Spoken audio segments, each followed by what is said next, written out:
Hello everybody, this is Brian bringing you episode 9 of my reusable Kerbal space program .90 career, and you are looking at a small escape pod.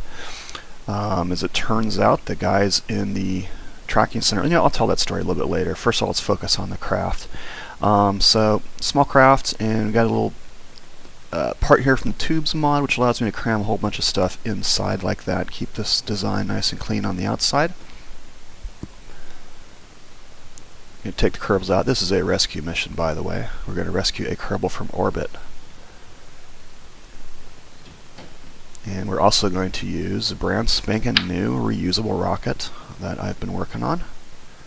Some of you may recognize this rocket from my .25 career. Yes, I'm finally back to that place in my .90 career, with the exception of the landing legs, which is my current most desired tech level here. Get the staging right.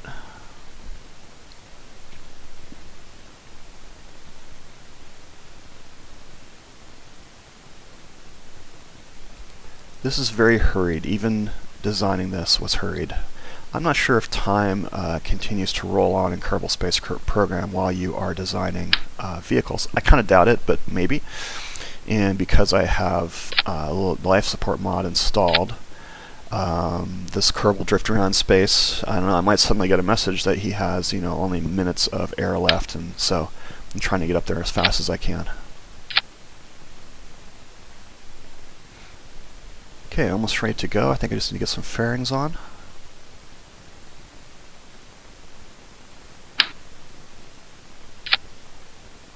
There we go. Okay, here we are. It's going to be a night launch. I'm not waiting for anything.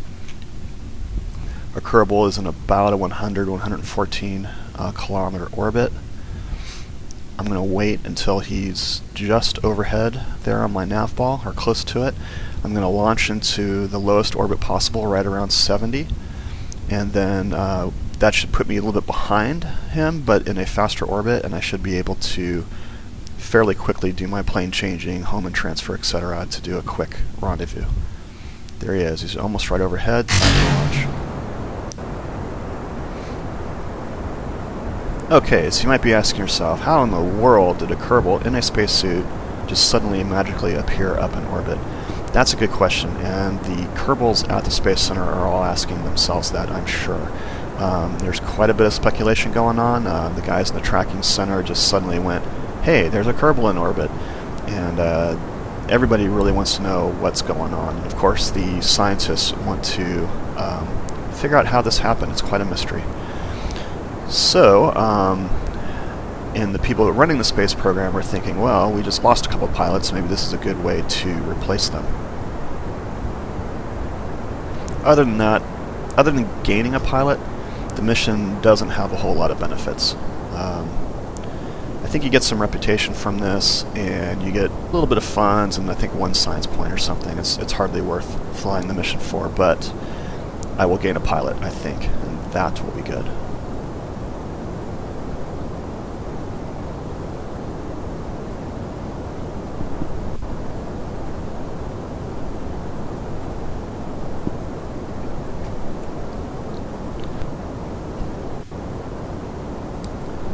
So this is just a standard launch. This rocket actually handles pretty well, and it has the weight pretty far up forward because I locked off that top trim tank. So I can do a fairly hard maneuver here to get it onto its 45-degree ascent angle here.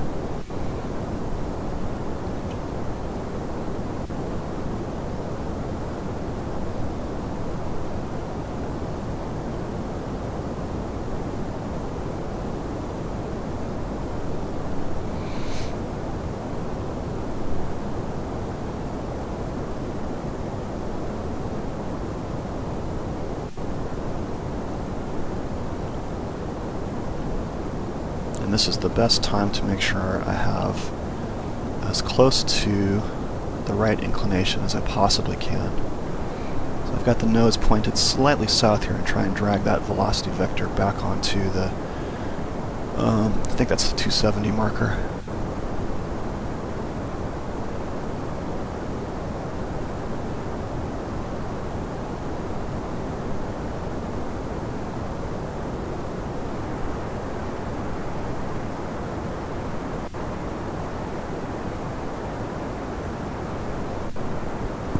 even though this vehicle is still experimental, I don't think I've even flown it in a test flight.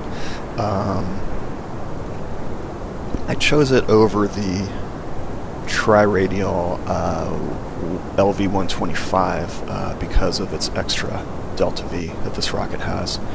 And what I'm thinking is I could have just put a command pod right on top of this, but then I have to maneuver the entire thing close to that Kerbal floating around, so I decided to go for a smaller dedicated pod up top, which of course is heavier. And I don't know if the tri-radial can even launch this. Really, that rocket needs the quadcoupler, which is still a few levels of tech away from where I am right now.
Now, because I'm launching to a rendezvous, I need to be extra careful with all of the burns that I perform.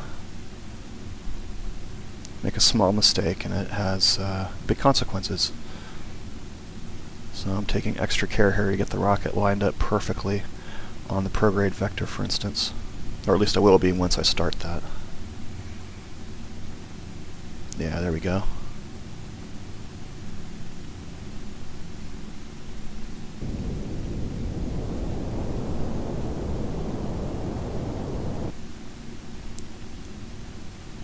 I was coasting upwards through the atmosphere. It slowed me down enough that my apoapsis had fallen below 70.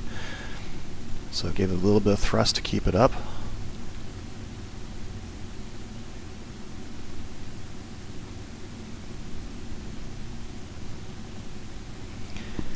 And yes, Jeb and Bob are over there still in the Mark II VTOL, cooling their heels here. The moment I get this Kerbal into this capsule, I'll have to go back to Bob and Jeb and move them around the planet. It's almost sunset where they are right now.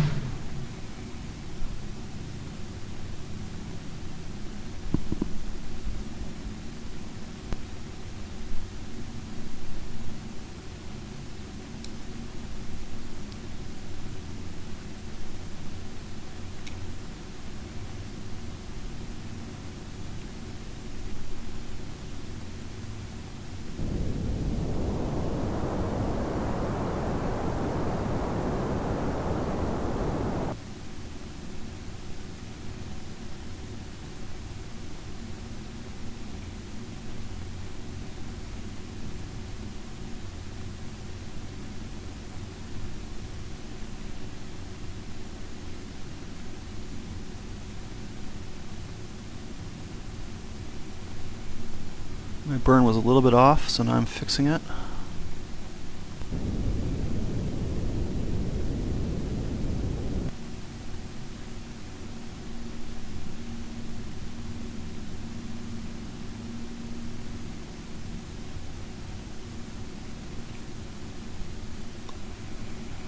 Okay, time to figure out the Hohmann. What I need to do here is check the plane as much as possible here, get them right on, or see if they're right on. They look pretty close at this point. So I go ahead and burn prograde, or set up a node to burn prograde, bringing the apoapsis up to cross the orbit of the target, which is at a higher orbit. And then I got to move it around so that I know that I'm at that orbit right when the target is going to be there. So I'm watching my closest approach markers, which should be the orange ones.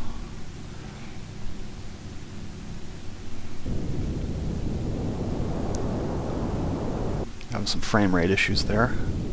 At one point this game went non-responsive for a good 20 seconds. I'm not sure where that's going to show up in the video.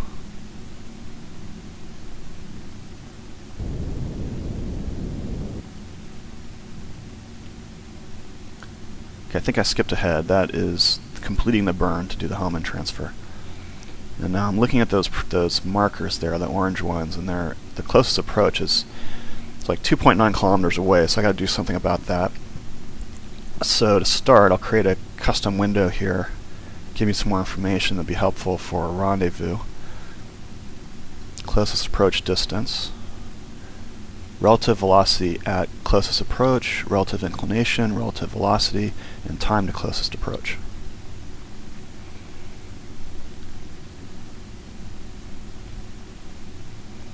I'm taking another look at the plane. I'm noticing that it does look like it's just ever so slightly off.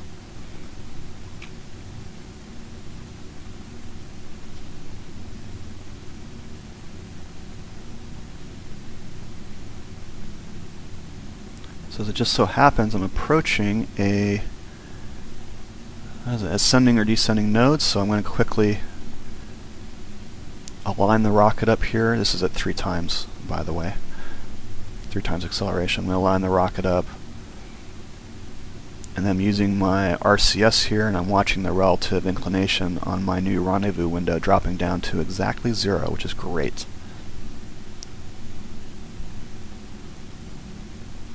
And that actually brought the closest approach all the way down to 300 meters, which is just about right. So I got the plane correct, got the Hohmann transfer correct. Now it's time to do a match velocities at target. And yes, I admit I had a hard time getting that just right. I think the target is in a slightly elliptical orbit. So after fiddling with it for a good 5 minutes, I kind of gave up and just used Jeb to do it.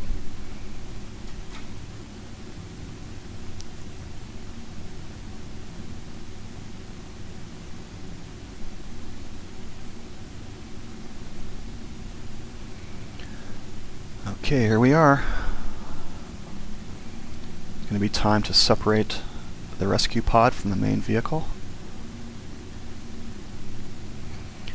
Now what I was trying to do here was actually use the coupler to give the capsule a whole bunch of forward velocity and thus save fuel, because that's what it has to do, it has to accelerate. But it didn't give me nearly so much as I thought it would, which is fine. So I'm going to quickly go ahead and fly the match velocities node.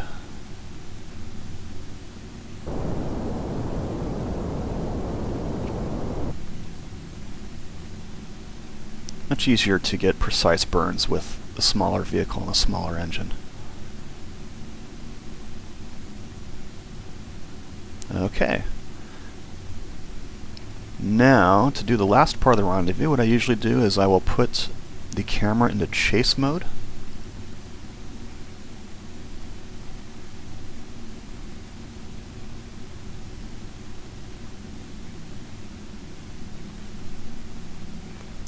And now, left is left, right is right, up is up, down is down, etc.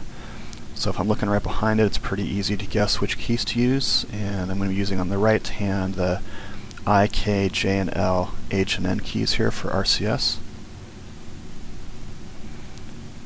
And I'm looking at my nav ball, and I'm going to thrust forward a little bit, start a closing distance, and then I'm going to use side thrusters as needed to keep my velocity vector right on the target there, that pink circle.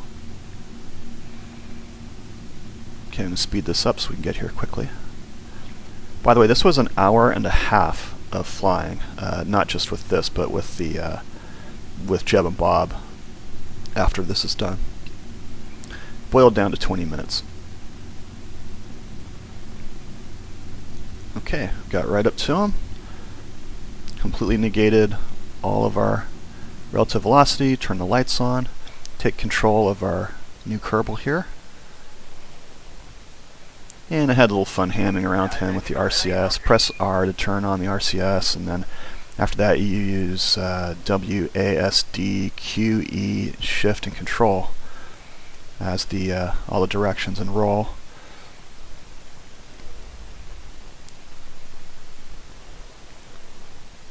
Okay, cut out a little bit of screwing around there and taking the thumbnail for the video. Now if you're new to RCSing, the best thing to do is to go very lightly on the controls. It's very easy to get disorientated and panic and then thrust too long in the wrong direction. Alright, he's in, he's rescued. Dilvin Kerman. Okay, over to Jeb and Bob. So Dilvin will just spend some time up there in orbit. He's got plenty of life support. When the KSC has rotated into the sunlight, I will deorbit both Dilvin and the launch vehicle and land both of them. But for now, it's time to move this vehicle, which is now in sunset almost, back into full day and to the next set of temperature readings I need to take to complete this mission out to the west. Quite a long ways away.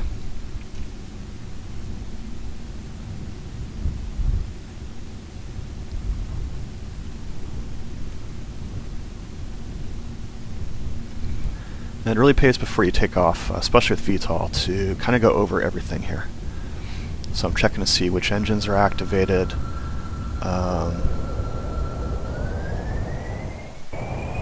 Made sure their thrust limiters are set properly. Turn on RCS, turn on SAS, and off we go. And this is sped up by a factor of 3 too.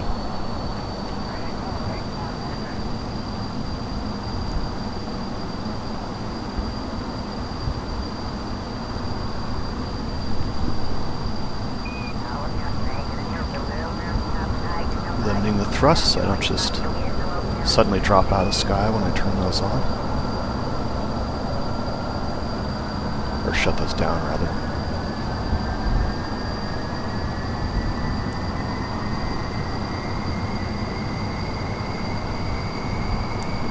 Okay, shut them down, reset the thrust limiter for the next landing, and off we go.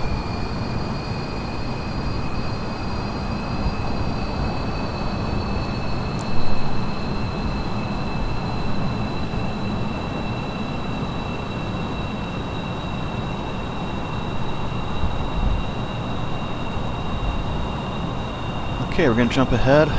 Gosh, I don't know, it was at least a half an hour, maybe 45 minutes in real life time.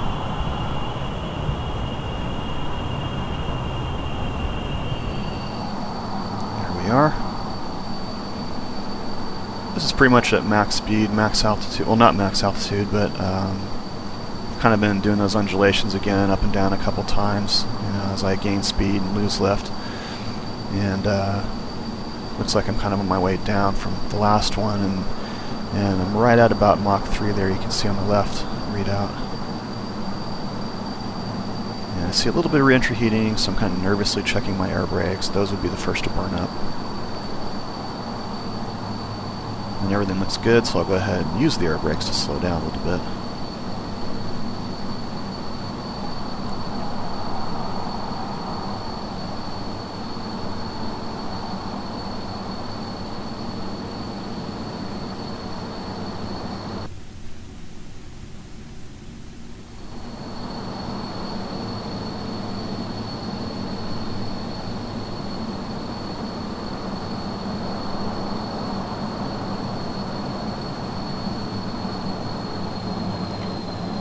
Okay, jumping ahead a little bit. Kind of swung wide, then turned to the left so that these things would be fairly lined up. I think I just got the first temperature reading. And I'm going inside there to see if there's any other science I can do that I haven't received points for yet.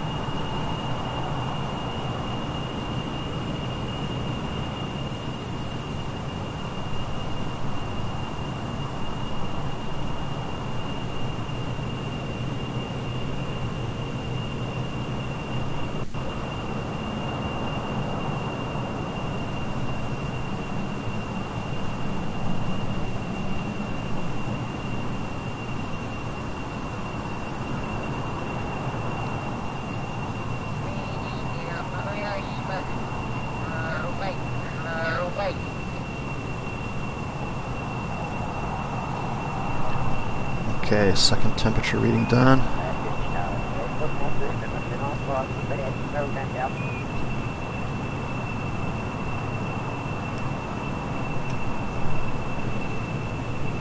Now I am below the equator, which means that the Badlands are they're either on the other end of this continent, or I'm not sure, but anyway, probably be able to stop at the Badlands on the way home, which is a biome I have not visited yet, which would be nice. I'd add 40 or 50 science to this whole thing.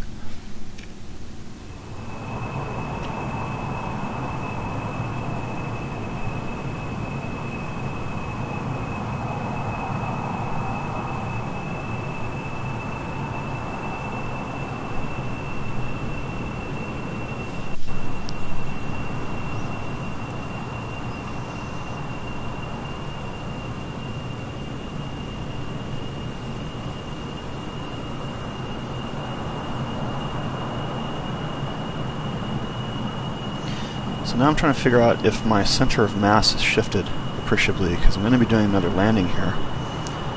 So your camera is always focused at the center of mass, and so what I was trying to do was kind of zoom in and out from various angles and see if I can pinpoint where on the plane the center of mass was currently. What I had done was I'd pumped all the monopropellant fuel as far forward as I could to create a plane that was stable to fly, and I was seeing if that was going to mess up my landings.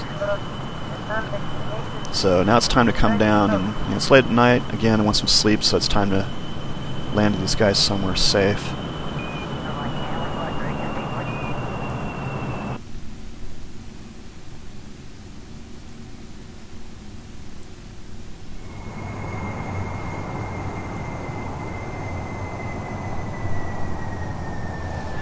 Now what I won't show you, I came down, I saw some mountains, and I thought, hey, those look kind of flat. I haven't visited mountains yet. Maybe I should go over there and see if I can get some serious science. And turned out the landing wasn't as good as it looked originally, and yes, indeed, my pumping of fuel around made the craft unstable, so I aborted the landing, pumped the fuel aft again, and then came down to land in this grassy area here. So I'll just skip ahead to the landing. So you've seen a bunch of these sped up. I'm going to do one here in real time just so you can see what this really looks like. Got to come in nice and slow. Keep the nose up to kill speed.